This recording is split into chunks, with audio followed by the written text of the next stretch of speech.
நலம் காக்கும் ஸ்டாலின். உங்கள் குடும்பத்தின் நலன் அரசின் பொறுப்பு. நாட்டின் 79வது சுதந்திர தின விழா கோலாகல கொண்டாட்டம். டெல்லி செங்கோட்டையில் 12வது முறையாக தேசிய கொடியை ஏற்றினார் பிரதமர் நரேந்திர மோடி.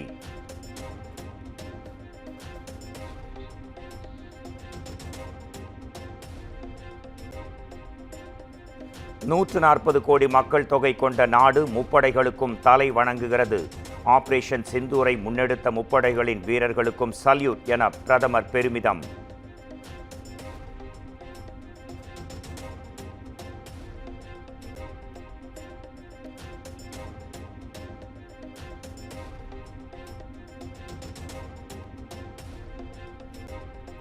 தீபாவளி நாளில் நாட்டு மக்களுக்கு மிகப்பெரிய பரிசுகள் காத்திருப்பதாக பிரதமர் நரேந்திர மோடி அறிவிப்பு. அடுத்த தலைமுறை ஜிஎஸ்டி சீர்திருத்தம் மூலம் வரிகள் கணிசமாக குறையும் என்றும் பேச்சு.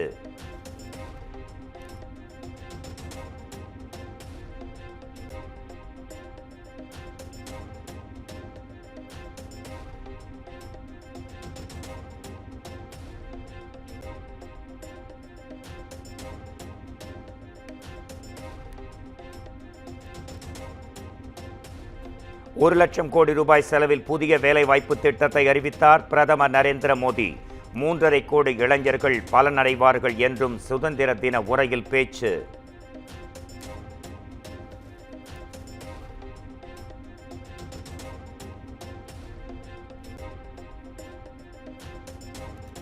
மீனவர்கள் மற்றும் விவசாயிகள் நலனில் ஒருபோதும் சமரசம் இல்லை என பிரதமர் உறுதி. அரசும் திட்டங்களும் தற்போது மக்களின் வீடு தேடிச் செல்வதாகவும் பேச்சு.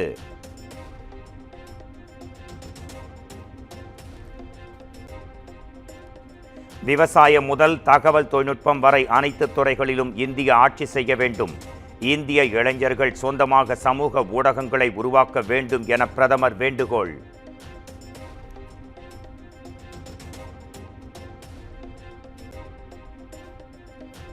பாகிஸ்தானின் அணு ஆயுத மிரட்டல்களை இந்தியா பொறுத்துக் கொள்ளாது.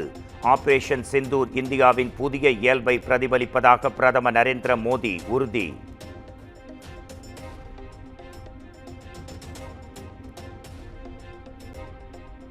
சிந்து நதி நீரை முழுமையாக பயன்படுத்தும் உரிமை இந்திய விவசாயிகளுக்கே உள்ளது. தண்ணீரும் ரத்தமும் ஒன்றாக செல்ல முடியாது என்றும் பிரதமர் நரேந்திர மோடி திட்டவட்டம்.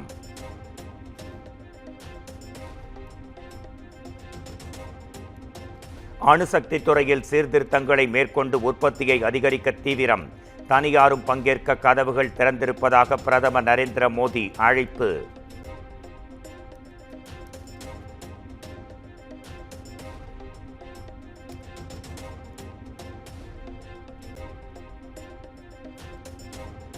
செமிகண்டக்டர் உற்பத்தி துறையில் இந்தியாவின் வளர்ச்சியை யாராலும் தடுக்க முடியாது.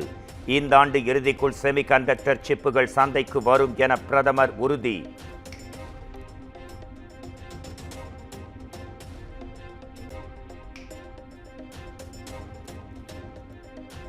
கனிம வளத்தில் தற்சார்பு நிலையை கொண்டு வருவதே அரசின் முக்கிய நோக்கம். போர் விமானங்களுக்கான என்ஜின்களை இந்தியாவில் தயாரிப்பதே நம் இலக்கு என்றும் பிரதமர் பேச்சு.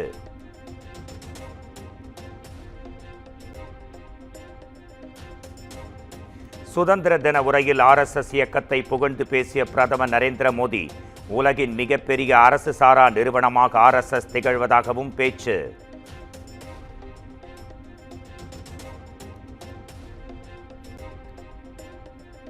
செங்கோட்டையில் சுதந்திர தின விழாவை புறக்கணித்த எதிர்க்கட்சிகளின் முக்கிய தலைவர்கள். காங்கிரஸ் தலைமை அலுவலகத்தில் நடைபெற்ற விழாவில் ராகுல் காந்தி, மல்லிகார்ஜுன கார்கே உள்ளிட்டோர் பங்கேற்பு.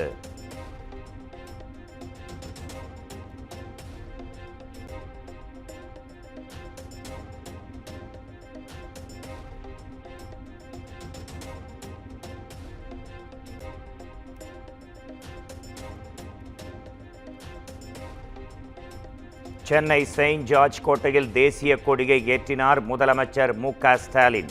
சுதந்திர தின உரையில் 9 முக்கிய அறிவிப்புகளை வெளியிட்டார்.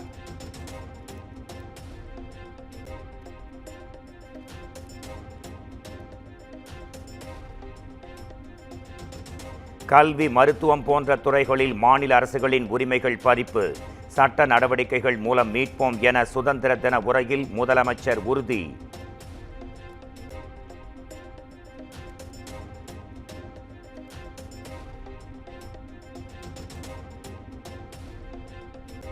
இஸ்ரோ தலைவர் நாராயணன் உள்பட பல்வேறு துறைகளில் சாதனை புரிந்தவர்களுக்கு விருதுகள் சுதந்திர தின விழாவில் முதலமைச்சர் மு.க. ஸ்டாலின் வழங்கி கௌரவித்தார்.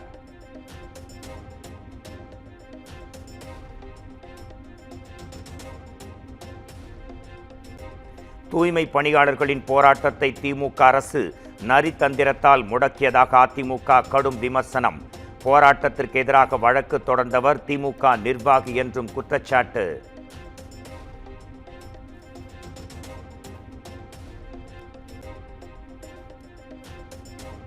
சுதந்திர தின விழாவை முன்னிட்டு ஆளுநர் மாளிகையில் தேநீர் விருந்து.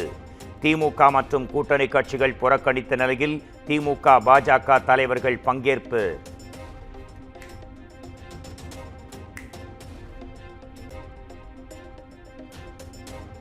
தூய்மை பணியாளர்களின் கோரிக்கைகளை நிறைவேற்றாமல் புளித்து போன நாடகங்களை அரங்கேற்ற வேண்டாம். முதலமைச்சர் இரட்டை வேடம் போடுவதாகவும் பாமக தலைவர் அன்புமணி கண்டனம்.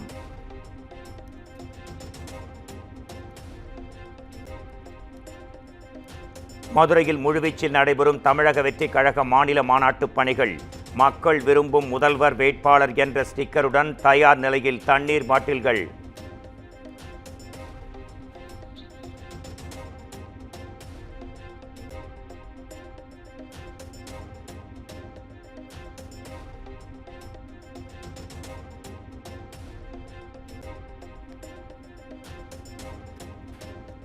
விராலிமலை முருகன் கோயிலுக்கு சொந்தமான ஆக்கிரமிப்புகளை அகற்றக் கோரி ராஜகோபுரம் மீது ஏறி போராட்டம். கோபுரத்தில் இருந்து இறங்கிய போது தவறி விழுந்த சமூக ஆர்வலர் உயிரிழப்பு.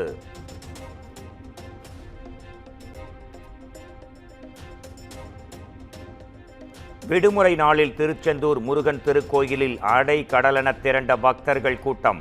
சுமார் 6 மணி நேர நீண்ட வரிசையில் காத்திருந்து பக்தி பெருக்குடன் சுவாமி தரிசனம்.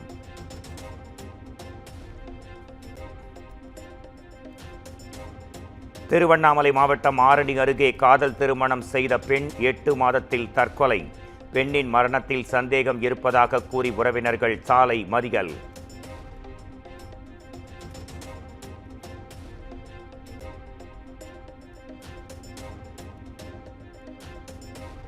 திண்டுக்கல் மாவட்டம் வேடச்சந்தூர் அருகே கடனை திருப்பி கேட்டு அரிவாளை காட்டி மிரட்டிய கும்பல். வாகனங்களை அடித்து உடைத்ததாக 3 பேர் மீது வழக்கு பதிவு செய்து காவல்துறை விசாரணை.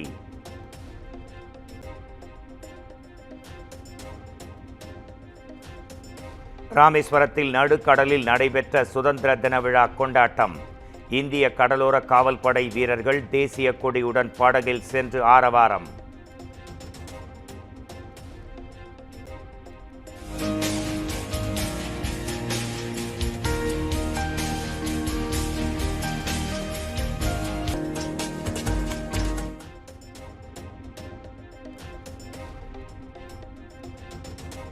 பரந்தூர் பசுமை வெளி விமான நிலைய திட்டத்தை எதிர்த்து மீண்டும் தீர்மானம். ஏகனாபுரம் கிராமசபை கூட்டத்தில் 14வது முறையாக தீர்மானம் நிறைவேற்றம்.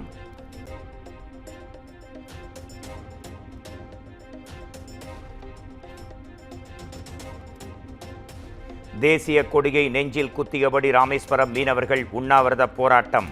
இலங்கை கடற்படை சிறைபிடித்த மீனவர்கள் படகுகளை விடுவிக்க மத்திய மாநில அரசுகள் நடவடிக்கை எடுக்க கோரிக்கை.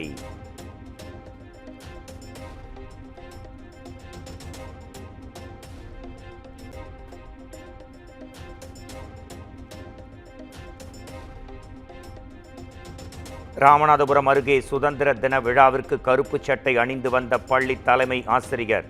எதிர்ப்பு தெரிவித்து யமனேஸ்வரம் அரசு உதவி பெறும் பள்ளியை முற்றுகையிட்டு பாஜகவினர் வாக்குவாதம்.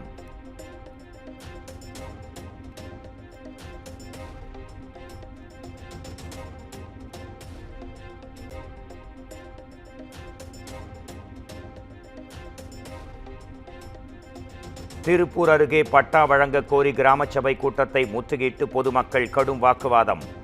செம்மிப்பாளையம் ஊராட்சி செயலாளரை தாக்க முயன்றதால் அலுவலகத்திற்கு பூட்டு போட்ட காவல்துறை.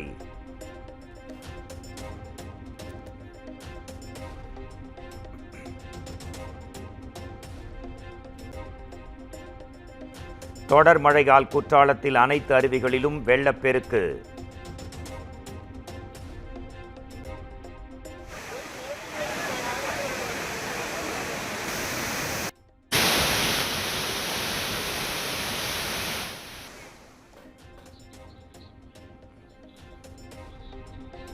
பண்ருட்டி அருகே அரசு மருத்துவர் வீட்டில் 158 சவரன் நகைகள் கொள்ளையடிக்கப்பட்ட வழக்கில் 7 பேர் கைது. 114 சவரன் நகைகளை உருக்கிய நிலையில் தங்கக் கட்டிகளாக மீட்ட போலீசார்.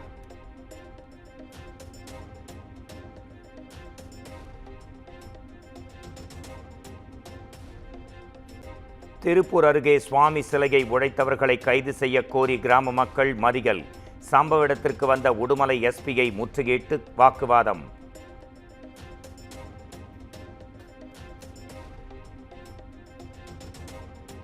சென்னை கோட்டூர்புரத்தில் மனைவியை குத்திக் கொன்ற 2வது கணவர் கைது. வேறு ஒரு பெண்ணுடன் தொடர்பில் இருந்ததை தட்டி கேட்டதால் ஆத்திரம்.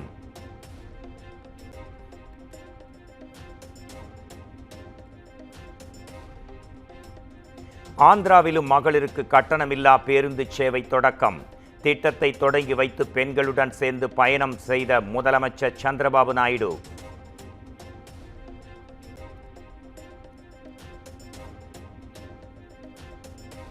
ஜம்மு காஷ்மீரின் சஷோதி பகுதியில் மேகவெடிப்பால் ஏற்பட்ட நிலச்சரிவில் 66 பேர் பலி. 12 பேரின் உடல்கள் மீட்பு. மேலும் பலர் மாயமாகி இருப்பதால் பலி எண்ணிக்கை உயரும் அபாயம்.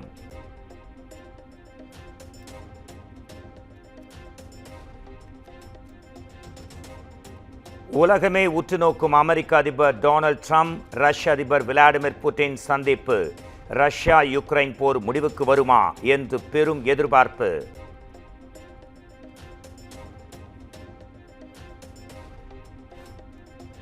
ஐம்பது ஆண்டு கால திரையுலக பயணத்தை முன்னிட்டு வாழ்த்து தெரிவித்த அனைவருக்கும் நடிகர் ரஜினிகாந்த் நன்றி. முதலமைச்சர் உள்பட அரசியல் கட்சி தலைவர்கள் நடிகர்கள் பெயர்களை குறிப்பிட்டு அறிக்கை.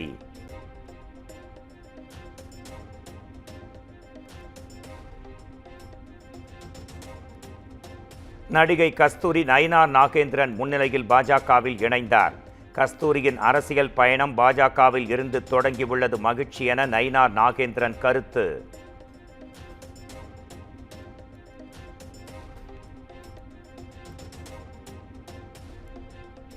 கேரள நடிகர் சங்கத்திற்கு வரலாற்றில் முதன்முறையாக பெண் ஒருவர் தலைவராகிறார்.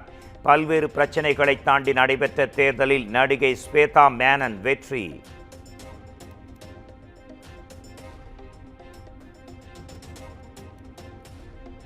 ரஜினி நடிப்பில் வெளியான கூலி திரைப்படம் உலகம் முழுவதும் முதல் நாளில் 151 கோடி ரூபாய் வசூல் சாதனை.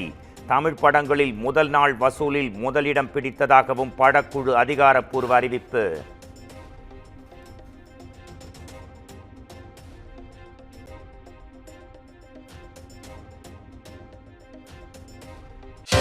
நலம் காக்கும் ஸ்டாலின். உங்கள் குடும்பத்தின் நலன் அரசின் பொறுப்பு.